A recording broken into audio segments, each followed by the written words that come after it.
Hey family, glad you stopped in. Did you know 1 out of 10 Americans suffer from depression? If there is 10 people in the room, one of the people in that room either has depression or is suffering from signs of depression. But we're going to take a deeper look in the Bible about depression. So if you can, let's go to 1 Kings chapter 19. And the story takes place with a prophet named Elijah. Now, Elijah had just did this miraculous task and put to death hundreds of false prophets. And after doing so, his life is threatened. So he does this miraculous task, and then the queen of that time threatened to kill him for killing her false prophets. Now, you would think that Elijah will feel very, very proud and very, very happy that, okay, I serve a real God and God is using me. However, that is the opposite. Once Elijah did this, he immediately became fearful and was running for his life. And in doing so, Elijah do a few things that illustrates depression. The first thing Elijah does when he hears his life is at risk, he runs to a place of isolation. Because many times when people are depressed, they want to be isolated. They don't want to be around anyone, they want to talk, and they want to surround themselves around family and friends. And then you see that all Elijah wanted to do was sleep, because he finds a tree and he goes to sleep. Because many people, when they're suffering from depression, are very fatigued and they just want to sleep away their problems. So after he's sleeping, and then he has this, the Bible talks about he has a conversation with Christ where he's complaining, he's telling God his frustrations, he's asking God, Lord, why am I alive? Like, just simply take me away from here. Meaning he wants to die. Because many people that's dealing with depression have suicidal thoughts. And Elijah was no different, because he asked God, just take me, Lord. I don't want to be here, because I know the fate that she has for me is worse than anything I can imagine. Take me.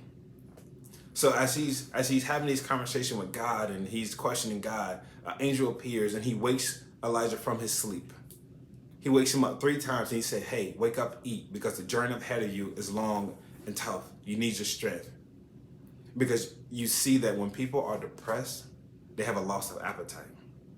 And the angel had to wake him 3 times to eat, because all he wanted to do was sleep. He didn't want to nourish his body, because he was so sad and so depressed that food was just not on his mind. And if you know anyone who's depressed, you know that one of the signs of depression is loss of appetite. And then the last thing you kind of see with Elijah, just his frustration with God. That he begins to cry out to God and ask God all these questions. Why me, Lord? Why do I have to suffer? Why am I going through this? Because a lot of times with people who are dealing with depression, they always begin to cry out to God, or they begin to blame God, or they begin to question God about their circumstances. Lord, I thought I was serving you. Why am I going through this? Lord, I thought you was real. Why do I have to endure this? Because depression makes you isolate yourself. Depression makes you fatigue. Depression gives you a loss of appetite.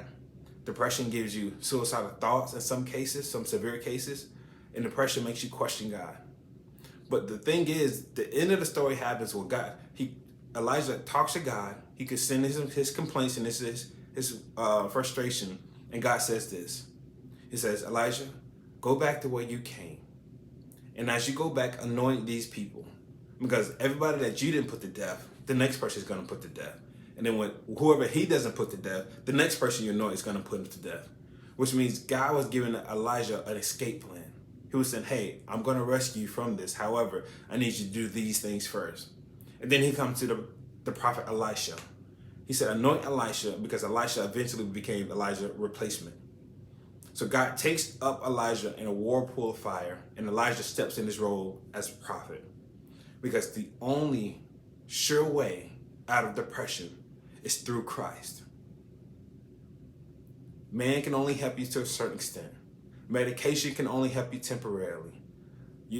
Family, friends can only soothe you temporarily, but God can ultimately take away the depression. Because only God knows how to heal.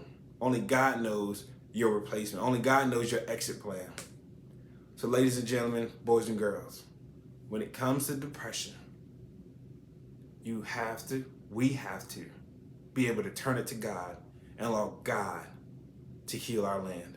Allow God to heal our hearts.